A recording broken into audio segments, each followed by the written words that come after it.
Es imposible escapar. La comida abundante, demasiado dulce, repleta de grasas malas, nos rodea. Está por todas partes.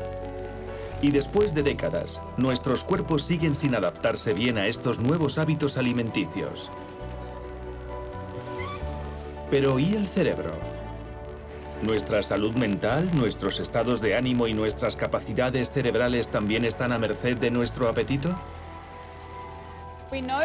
La comida basura engorda, pero ahora la ciencia dice también que podría reducir nuestro cerebro. Pónganse las servilletas porque los científicos se van a sentar a la mesa. Una dieta rica en grasas y en azúcar provoca cambios en áreas del cerebro relacionadas con la memoria. Es un campo reciente de investigación, una nueva ciencia que está sacando a la luz una nueva dimensión de la nutrición. El consumo excesivo de materias grasas y azúcares reprograma el cerebro. Lo que pasa por tu mente depende también de lo que sirvas en tu plato.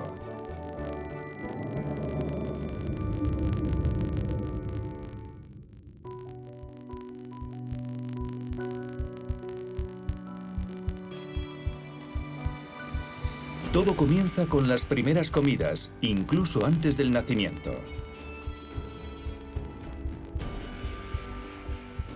El cerebro se forma durante el embarazo. Su funcionamiento futuro dependerá de cómo haya sido alimentado y de lo que la madre comiera durante esos 9 meses.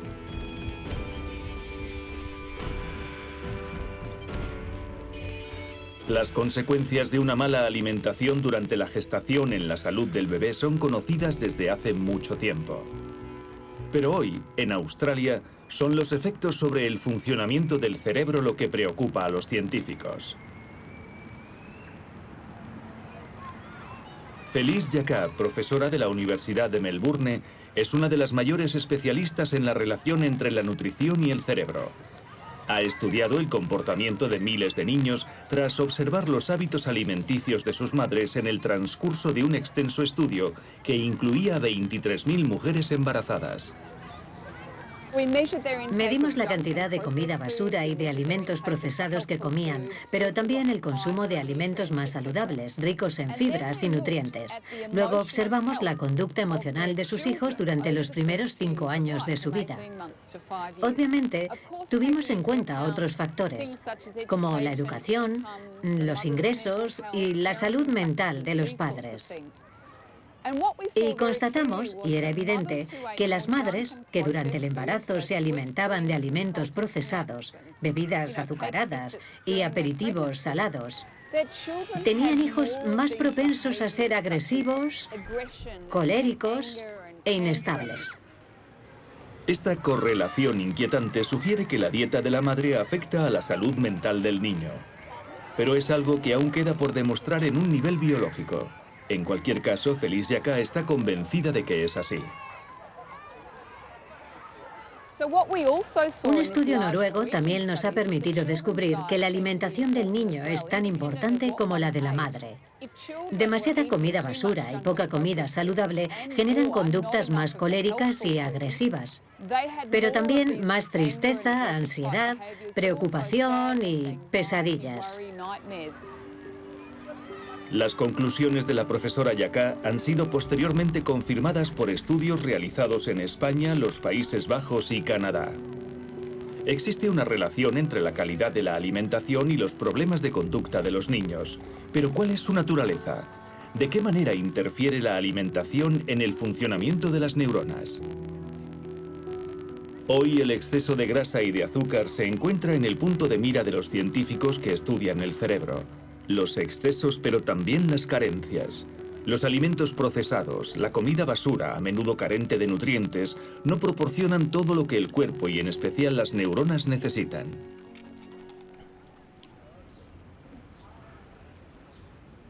En este laboratorio de la Universidad de Burdeos, los científicos estudian las consecuencias de las deficiencias nutricionales en el cerebro de los ratones.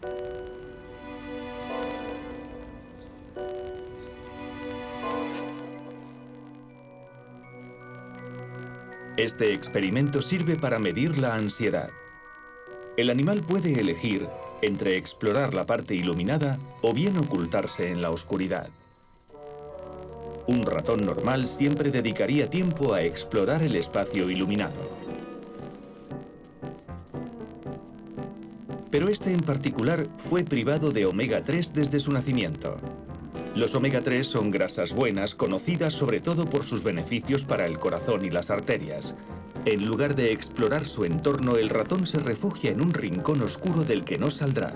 Está estresado, angustiado. El experimento se ha repetido numerosas veces con docenas de ratones. Para los investigadores, este extraño comportamiento es fácil de explicar. Sin omega 3 para desarrollarse, el cerebro no funciona con normalidad, porque nuestra materia gris está formada en un 90% de grasa que no puede producir por sí misma.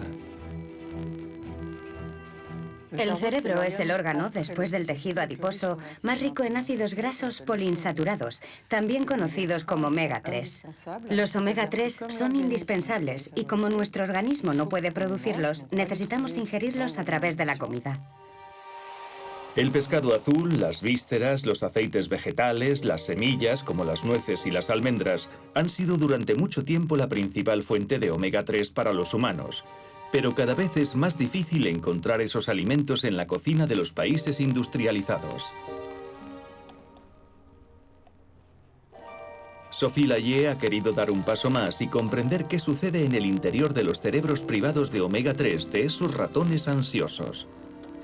Y para hacerlo examinó sus neuronas muy de cerca, y bajo el microscopio las anomalías aparecen con toda claridad. Aquí, las neuronas tienen una arborización. Es decir, todas estas extensiones se reducen cuando existe una deficiencia alimentaria de omega 3. En un nivel más detallado, las conexiones entre las neuronas, que están representadas por estas pequeñas protuberancias, estas sinapsis, también han disminuido. Y eso afecta a la conectividad entre las neuronas del cerebro de estos ratones deficitarios en omega 3. Sin omega 3 para desarrollarse, las neuronas tendrían dificultades para comunicarse entre ellas, porque la estructura misma de las células cambia.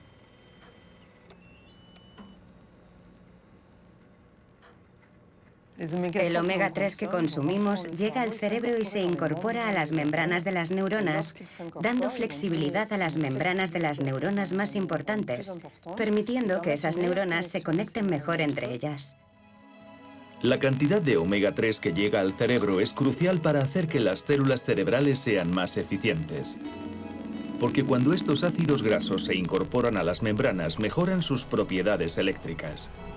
En las neuronas ricas en omega 3, las señales se propagan más rápido, la red es más eficiente. Por lo tanto, privar al cerebro de omega 3 es correr el riesgo de que no funcione tan bien. En su mayoría, la población tiene déficit de omega 3.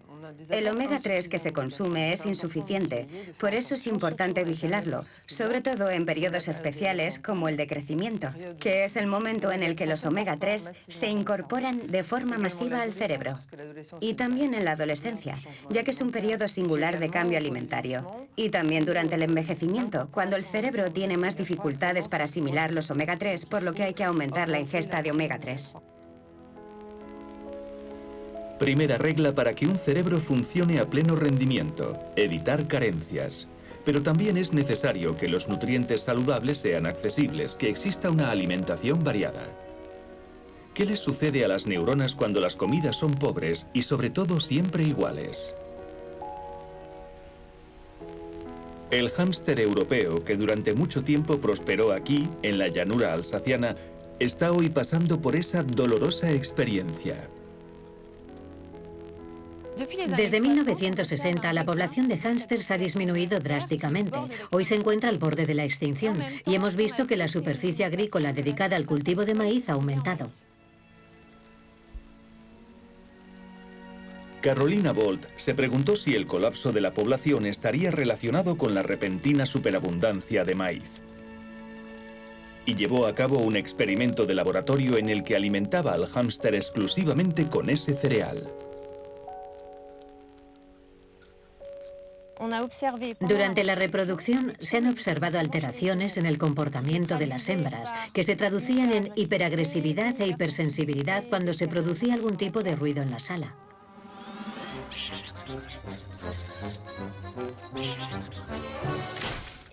Y sobre todo lo que no esperábamos era que esas hembras devoraran a sus crías desde el primer día de su nacimiento. Ese comportamiento se observó en más del 80% de las hembras. Una dieta pobre es suficiente para que el hámster caiga en una locura asesina. La causa, una simple vitamina. En el origen de ese comportamiento anómalo se encuentra el déficit de vitamina B3. Cuando complementamos su dieta a base de maíz con vitamina B3, volvieron a tener una conducta completamente normal. Empezaron a amamantar a sus bebés, a criarlos, como las hembras alimentadas con una dieta diversificada.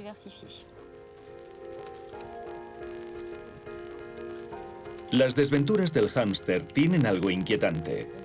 ¿Podría una dieta deficiente y desequilibrada disparar también entre nosotros la agresividad y las reacciones violentas?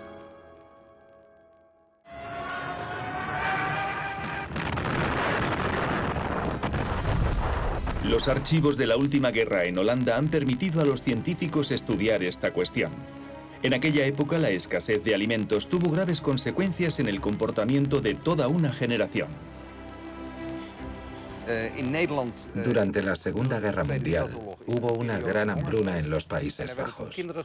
En ese periodo, las mujeres embarazadas que pasaron hambre dieron a luz a niños que a los 18 años demostraron tener mayores problemas de sociabilidad que otros nacidos en otra época.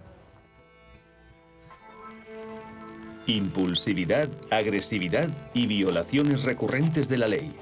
Esa generación quedó especialmente marcada.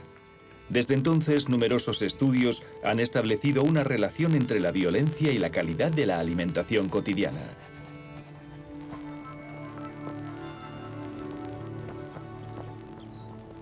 Ab Salberg es doctor en psicología y asesor político en el Ministerio de Justicia. Su especialidad, nutrición y delincuencia.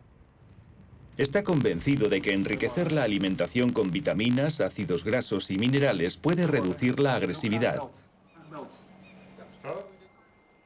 Es una hipótesis difícil de probar en la vida real, porque muchos factores y circunstancias pueden influir en nuestro comportamiento y en nuestros impulsos.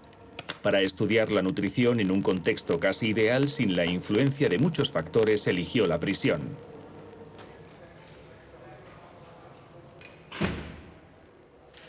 Ab Salberg comenzó un experimento para el que 221 reclusos se ofrecieron voluntarios. Aquí en los Países Bajos hemos realizado un estudio con reclusos jóvenes en 8 prisiones diferentes. Durante 3 meses les dimos suplementos de vitaminas, minerales y ácidos grasos. Luego observamos el efecto sobre su comportamiento. Lo medimos de 2 maneras diferentes. Primero les preguntamos directamente a los reclusos qué grado de agresividad sentían. Y luego les preguntamos a los supervisores su opinión sobre el tema. Pero sobre todo observamos el registro de incidentes, el número de veces en el que los reclusos son castigados. Y hemos visto que las medidas de aislamiento han disminuido mucho.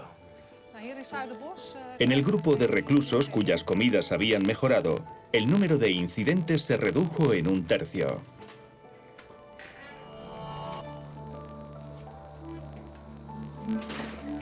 Otros estudios similares realizados en cárceles británicas y australianas llegaron a la misma conclusión. Los minerales, el omega 3 y las vitaminas añadidas en forma de suplementos dietéticos reducen las conductas violentas.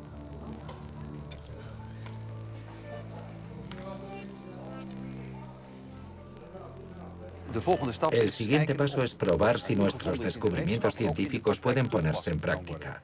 Tenemos varios proyectos con la administración de la prisión. Veremos si un cambio en la dieta puede considerarse como una forma de regular la agresividad.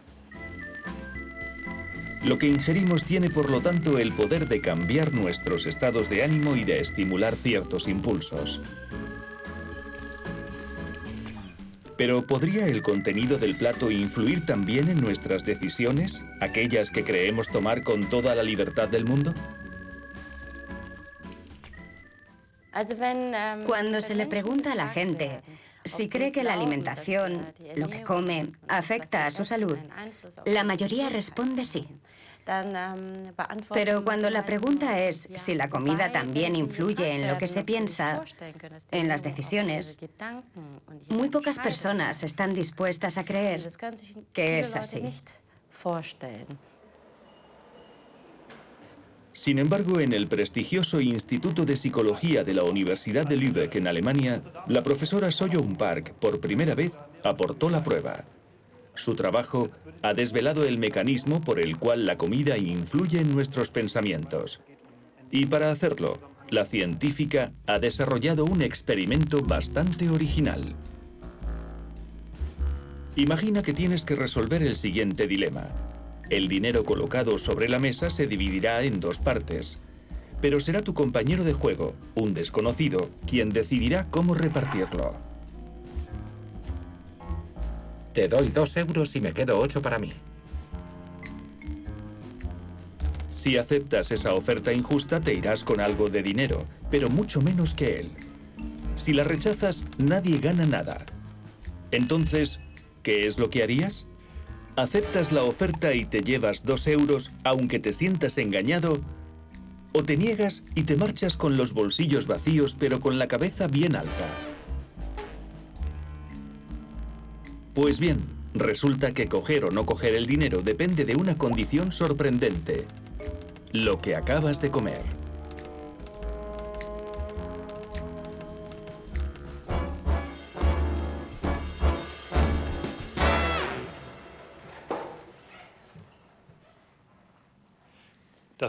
Te hemos preparado un desayuno. La única regla a respetar es comértelo todo. Volveré más tarde para la prueba conductual. Buen provecho.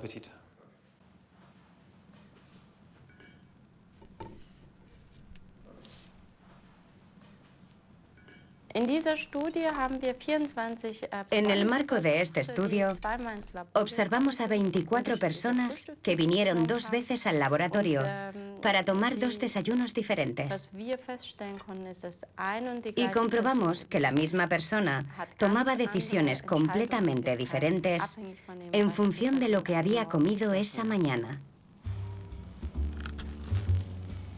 Para el conejillo de Indias, los 2 desayunos parecen idénticos. En realidad, uno lleva mucha más proteína que el otro.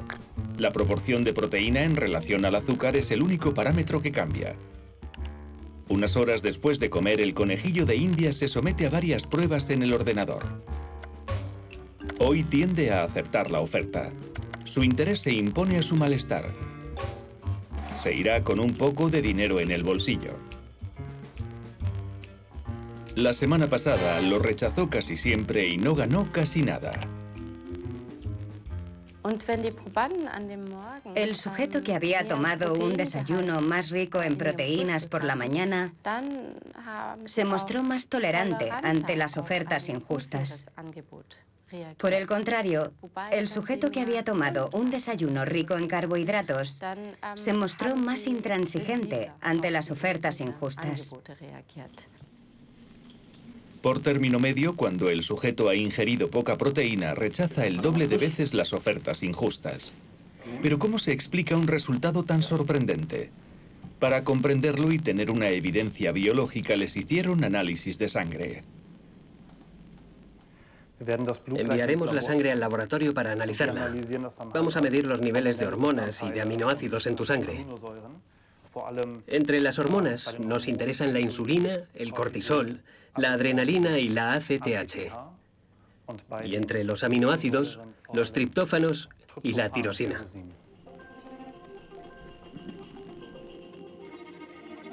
En esa lista lo más importante es la tirosina. Es un aminoácido que forma parte de la composición de una proteína muy importante para el funcionamiento del cerebro, la dopamina. Esta molécula asegura la comunicación entre las neuronas implicadas en la motivación y la toma de riesgos. Los resultados de los análisis demuestran que los sujetos que presentan un nivel más alto de tirosina en la sangre son los mismos que aceptan con mayor facilidad una oferta injusta. Por lo tanto, suponemos que el aumento de tirosina en la sangre incrementa la cantidad de dopamina en el cerebro, que a su vez cambia la conducta. En otras palabras, en unas pocas horas lo que comemos modificaría sutilmente la química del cerebro y por lo tanto la comunicación entre las neuronas. Lo suficiente como para orientar algunas de nuestras decisiones. En el Instituto de Psicología de Lübeck continúan los experimentos para confirmar los resultados, porque son muchas las implicaciones de este descubrimiento. En la medida en que comemos 3 veces al día, todos los días, nos damos cuenta de que la comida tiene un poder inmenso, el de modificar y modelar al ser humano. Por lo tanto, es esencial pensar en cómo podemos usar la alimentación para mejorar nuestro bienestar y nuestro estado mental. Entre las deficiencias nutricionales que debilitan el cerebro, alteran los estados de ánimo, y el menú que interfiere con las decisiones cotidianas, cada vez está más claro que la alimentación juega un papel fundamental en nuestra vida psíquica.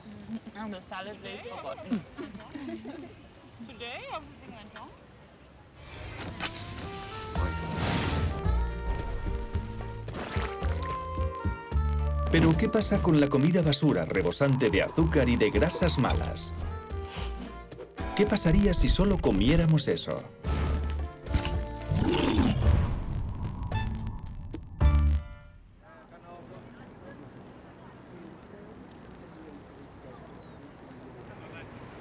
Ese es el objeto de una investigación que se realiza aquí, en Australia, en la Universidad de Sydney.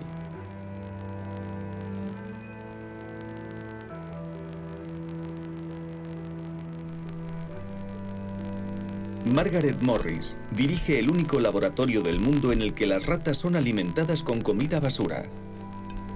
La misma que se encuentra en los supermercados y que se sirve en los restaurantes baratos de comida rápida.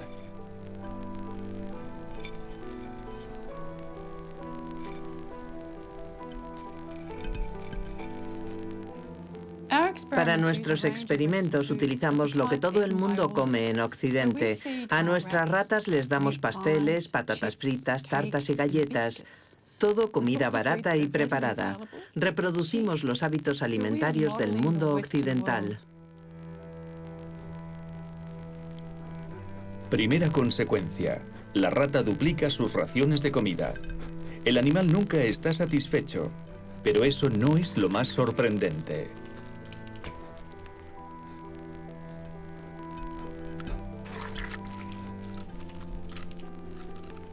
Nuestro principal tema de investigación es cómo afecta esta alimentación a la memoria. La podemos medir fácilmente gracias al test de reconocimiento de la posición de los objetos. Para esta prueba, la investigadora coloca objetos en el entorno de la rata.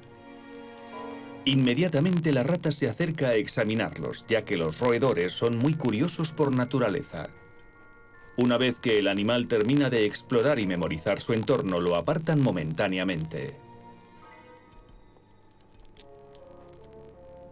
Luego volvemos a poner al animal delante del mismo objeto que hemos cambiado de lugar.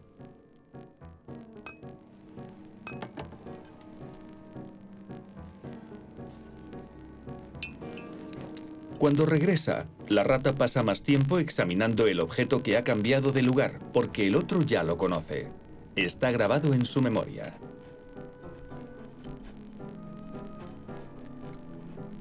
Pero las ratas sobrealimentadas se comportan de manera diferente. A los animales que comen mucha grasa o muchos azúcares, o tanto grasas como azúcares, les cuesta darse cuenta, acordarse de que el objeto ha sido desplazado, a diferencia de las ratas que han comido saludablemente. Las que comían grasas y dulces pasaron mucho tiempo explorando los dos objetos, lo cual demuestra un deterioro de la memoria espacial. Las ratas sobrealimentadas tienen peor memoria espacial, pero también presentan otras alteraciones que para los científicos son una señal de alarma. afectan al hipocampo, una pequeña región situada en el centro del cerebro, indispensable para el aprendizaje y la consolidación de los recuerdos. Y las últimas investigaciones demuestran que en los humanos una dieta demasiado abundante también interfiere con el hipocampo.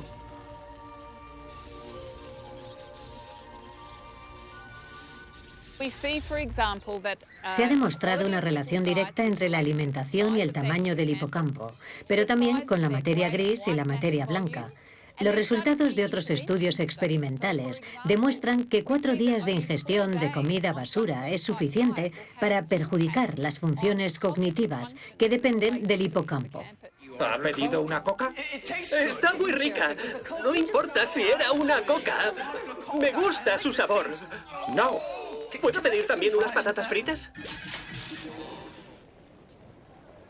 Nuestra memoria, nuestras capacidades intelectuales, ¿realmente están amenazadas por nuestros nuevos hábitos alimenticios?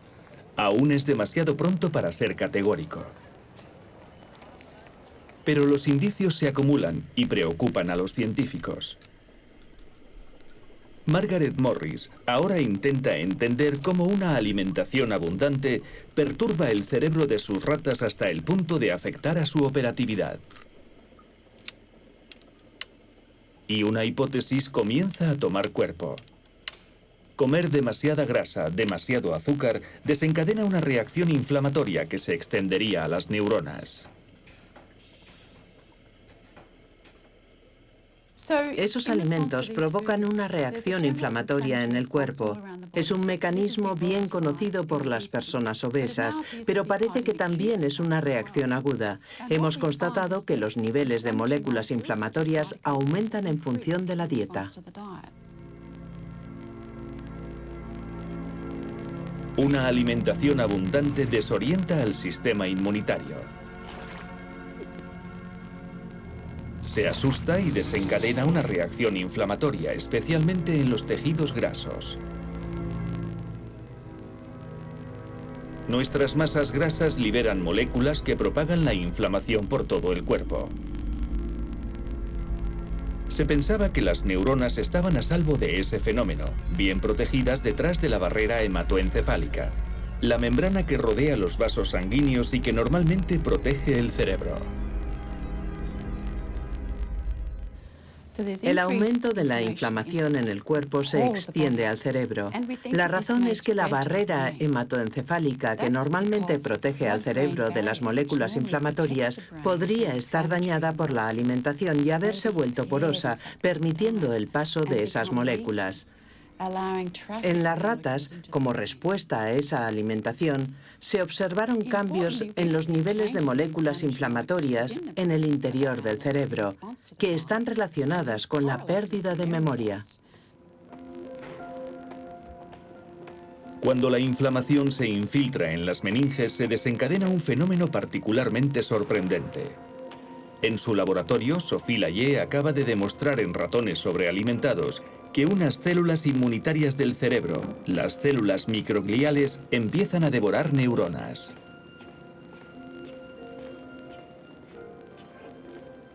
Estas células microgliales del cerebro son importantes porque pueden comer, devorar las neuronas muertas. Sin embargo, cuando están desreguladas y cuando existe un desequilibrio en la nutrición, empiezan a comerse neuronas vivas. Y así, cuando consumen en exceso estas neuronas, que finalmente destruirán, participarán en la destrucción de las redes neuronales y de las neuronas que están vivas y que deberían ser funcionales. La reacción de las células microgliales se ha filmado in vitro. Son las células que vemos agitarse en estas imágenes.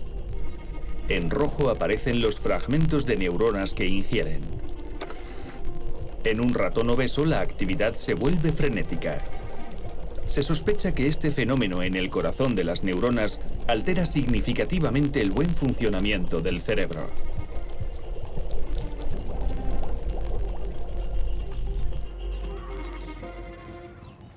La gente lleva 30 años diciendo, no comas eso, vas a tener un ataque al corazón, vas a tener cáncer o te volverás diabético. Y eso no ha servido para cambiar nuestros hábitos alimenticios. Se espera que si los consumidores entienden que lo que comen es realmente importante para la salud de su cerebro y la de sus hijos, tendrá un impacto más profundo en sus elecciones alimenticias.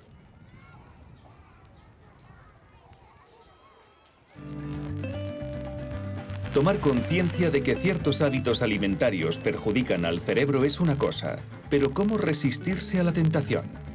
Los deseos a menudo son más fuertes. La comida basura, sobre todo el azúcar, la glucosa, nos empuja sin cesar por el mal camino.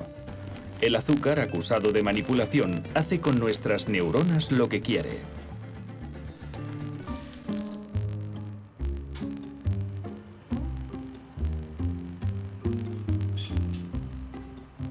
Microscopio, mini manipulador y grabadora ultrasensible. Xavier Fioramenti está a los mandos de una máquina capaz de registrar la actividad eléctrica de una sola neurona.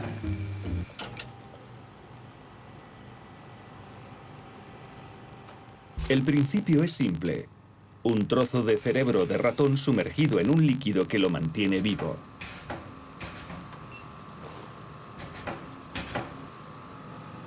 Y meticulosamente el investigador le acerca un electrodo. La operación es especialmente delicada. Ahora bajo la pipeta hasta el corte del cerebro y vamos a acercar esta pipeta de grabación cerca de la neurona hasta que establezcan contacto. Aquí... Listo. Hemos establecido contacto y podemos medir la actividad eléctrica de la neurona. Los picos ascendentes son potenciales de acción. Así es como las neuronas codifican la información en el cerebro. El tiempo que transcurre entre cada pico constituye el mensaje enviado por la neurona. Ahora vamos a aumentar la concentración de glucosa en el baño. Y vamos a ver si esta célula responde a ese aumento en la concentración de glucosa. Como se puede ver aquí, esta célula, en respuesta al aumento de la concentración de glucosa, ha aumentado su actividad eléctrica. Su potencial de acción es mayor que el que vemos aquí, antes de aumentar la concentración de glucosa. Esta es la señal de una sola célula. En el cerebro, todas las neuronas están conectadas entre sí. Los científicos sospechan que la glucosa tiene la capacidad de modificar la actividad de áreas completas del cerebro, las mismas que controlan las emociones, el placer.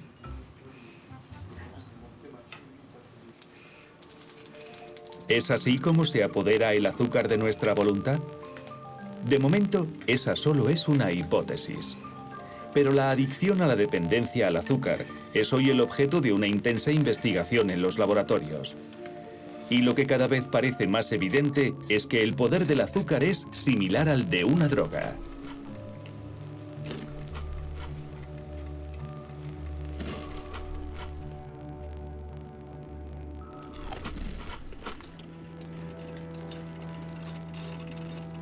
Serge Ahmed fue uno de los primeros en encontrar las pruebas con un experimento muy sencillo. Primero crió ratas dándoles cocaína y azúcar. Luego, después de unas semanas con ese régimen doble, enfrenta a los animales a una elección. En esta situación, el animal puede elegir entre una palanca conectada a una jeringa que contiene una solución con droga, una droga dura como la cocaína y la heroína. Y a la izquierda hay una palanca que le permite controlar otra jeringuilla que contiene agua azucarada. Y ahora vemos cómo el animal elige la bebida edulcorada. Las ratas eligen 4 veces más el agua azucarada que la droga. No hay sobredosis con glucosa, pero la necesidad irreprimible está ahí. Este experimento muestra de una forma sencilla que el azúcar tiene un potencial adictivo más importante de lo que habíamos imaginado hasta ahora. Puede que incluso más importante que el de las drogas duras como la cocaína y la heroína.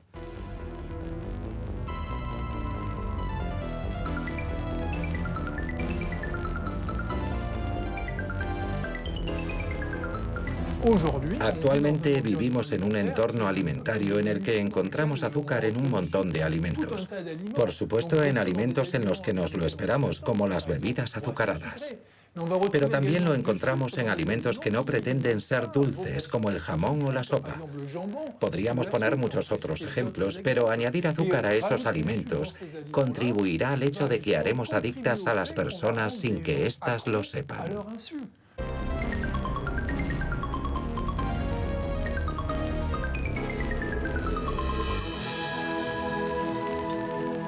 Entonces, ¿somos todos adictos a las barritas de chocolate y al azúcar oculto en la mayoría de los productos de los supermercados? ¿Su potencial adictivo tan poderoso en las ratas es igual de fuerte en los humanos?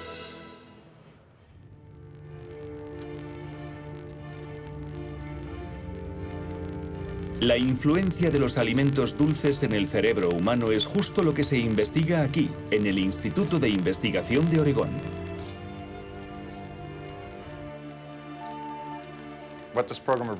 Este programa de investigación ha demostrado que el consumo habitual de alimentos muy energéticos altera la actividad cerebral de la misma manera que el consumo de drogas. Eric Stice reclutó a 100 estudiantes, la mitad de los cuales tenía la costumbre de tomar batidos, mientras que la otra mitad no los tomaba nunca. Todos han venido al laboratorio para beberse un batido en el interior de un aparato de resonancia magnética y desvelar el secreto de su actividad cerebral. Hoy te daremos un batido de chocolate y registraremos tu actividad cerebral en el momento en el que tragues el batido y justo antes. Investigamos así las consecuencias neuronales del consumo de alimentos ricos en calorías.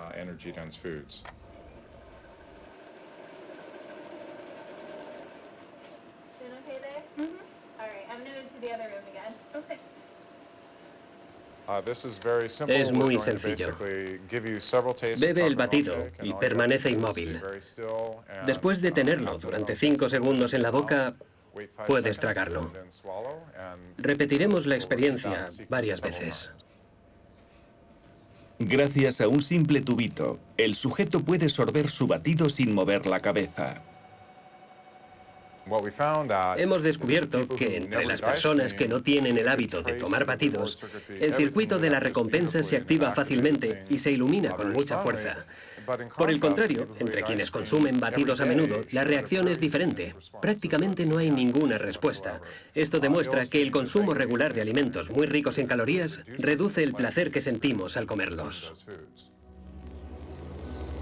El circuito de la recompensa es un área cerebral que controla la sensación de placer y es especialmente sensible a la ingesta de azúcar. Pero comer demasiado azúcar hace que su capacidad de reacción disminuya. A dosis iguales, la sensación de placer disminuye.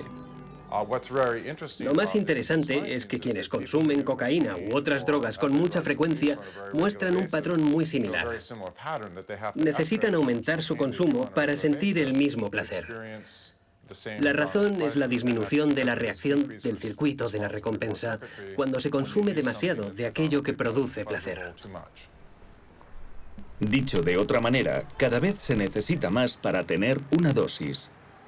Como en el caso de la rata, el azúcar actuaría en nuestro cerebro como una droga. Sin embargo, ¿es igual de potente su potencial adictivo en los humanos? La pregunta aún sigue dividiendo a la comunidad científica. Pero la experiencia de Eric Stice ha revelado otro efecto más sutil y puede que más pernicioso. El cerebro, después de una dieta demasiado rica en azúcar, se vuelve hipersensible a las imágenes de alimentos.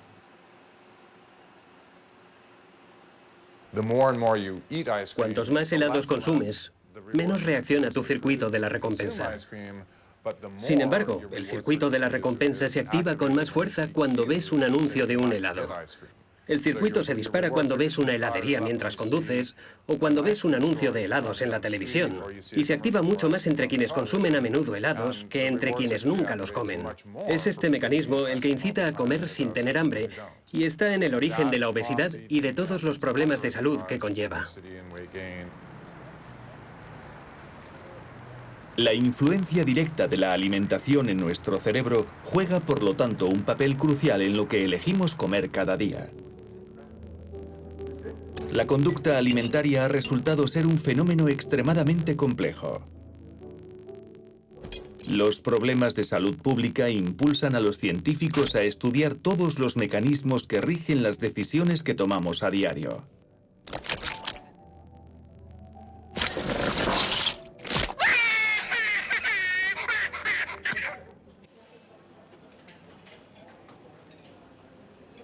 ¿Qué pasa realmente en el cerebro cuando elegimos comer un postre en lugar de un entrante o pescado en lugar de carne? ¿Quién está manejando realmente los hilos?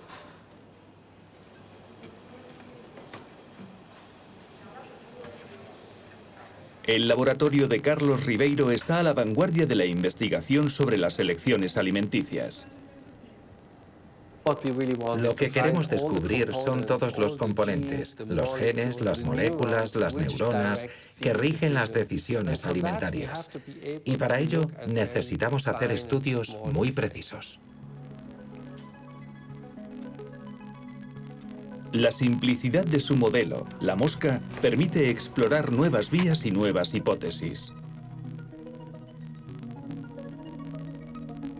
Para comprender la conducta alimenticia de la mosca, Carlos Ribeiro ha diseñado un aparato que le permite observar hasta el menor detalle en las elecciones que hace el insecto cuando se sienta a la mesa.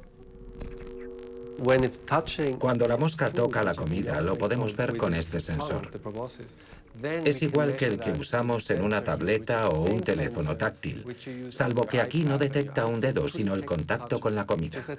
Eso nos permite analizar de forma precisa la elección de la mosca entre proteínas y azúcar, pero también cómo come, qué cantidad, con qué rapidez y con qué frecuencia.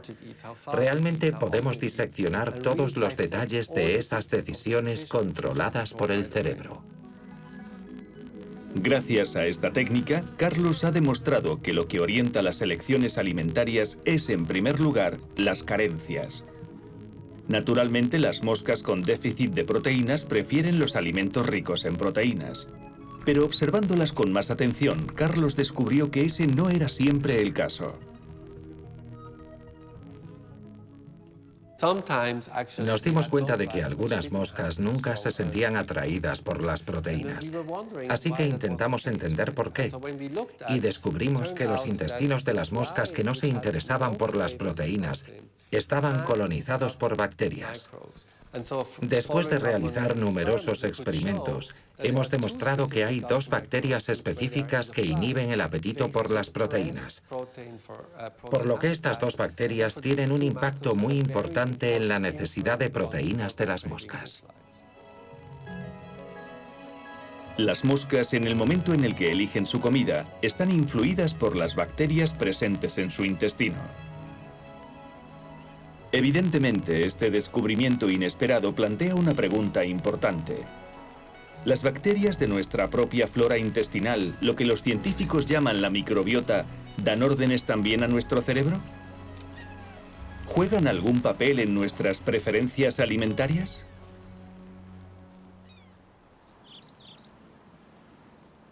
En la Universidad de Cork, en Irlanda, John Crean es un investigador pionero de la microbiota. Ha conseguido demostrar que entre los mamíferos, las bacterias del intestino también intervienen en ciertos comportamientos. Cuando trasplantas bacterias de ratones con niveles altos de estrés en ratones normales, los niveles de estrés de estos últimos aumentan, y viceversa. Si utilizas bacterias de ratones tranquilos, puedes reducir el estrés de otros ratones. Los científicos solo están empezando a comprender cómo estas bacterias interactúan con las neuronas.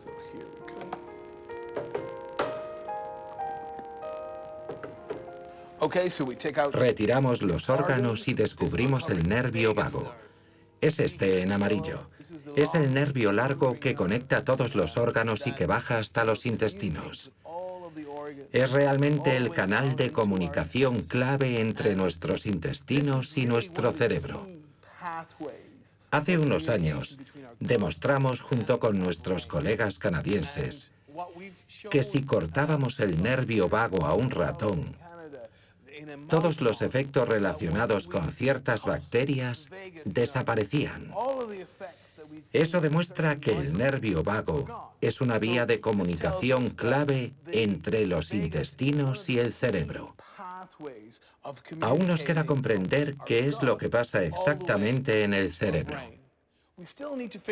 Necesitamos descubrir cómo las señales activan las áreas cerebrales que controlan los comportamientos complejos, como es el comportamiento alimentario. Y es en eso en lo que estamos trabajando ahora. La influencia de las bacterias sobre nuestras preferencias alimentarias aún no se ha demostrado. Sin embargo, sí se ha demostrado que afectan al estado de ánimo y a la ansiedad. Los científicos incluso empiezan a considerar la microbiota como una especie de intermediario, un agente de enlace entre los alimentos y nuestro cerebro.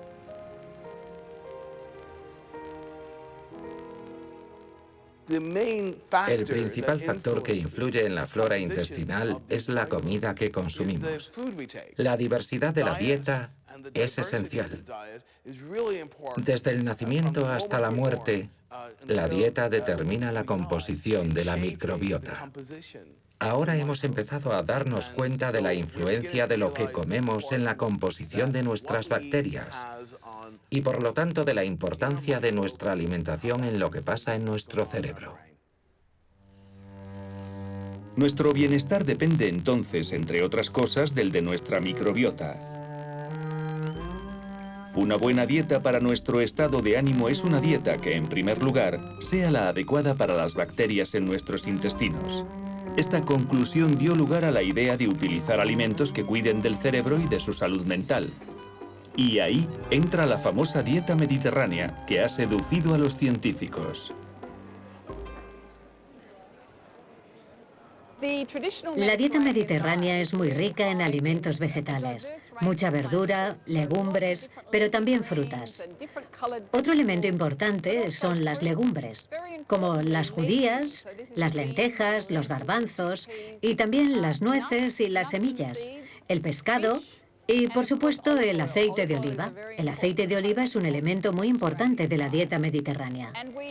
Esta variedad de alimentos favorece una mayor diversidad de la microbiota que vive en nuestros intestinos.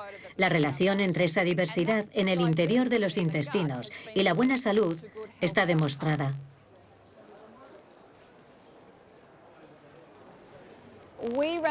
El año pasado realizamos un primer estudio con 67 personas que sufrían de depresión severa. Durante 3 meses recibieron ayuda de un dietista. Al final volvimos a evaluar sus síntomas y comprobamos que la mejoría en la depresión estaba relacionada con los cambios en la dieta. Los síntomas habían mejorado entre aquellos que habían seguido una dieta mediterránea.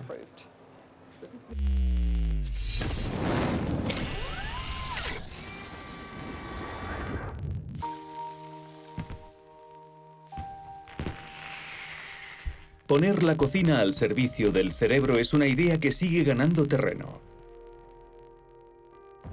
Los científicos exploran hoy todas las posibilidades. Las especias ensalzadas durante siglos por la medicina tradicional india se estudian hoy en los laboratorios por sus beneficios sobre la mente.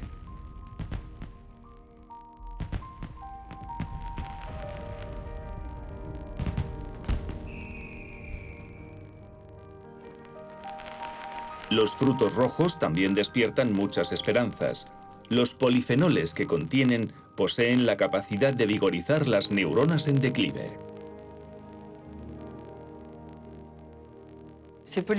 Cuando se administran estos polifenoles a ratones de edad avanzada, sobre todo los de frutos rojos, su deterioro cognitivo remite. Eso significa que esos animales estaban protegidos de los problemas de memoria que puedan tener. Y eso nos llevó a hacer una prueba en humanos. Un estudio muy reciente, que se llevó a cabo en más de 200 sujetos que tenían 65 años o más, sanos, pero que tienen un declive normal, por así decirlo, están protegidos cuando consumen grandes dosis de polifenoles.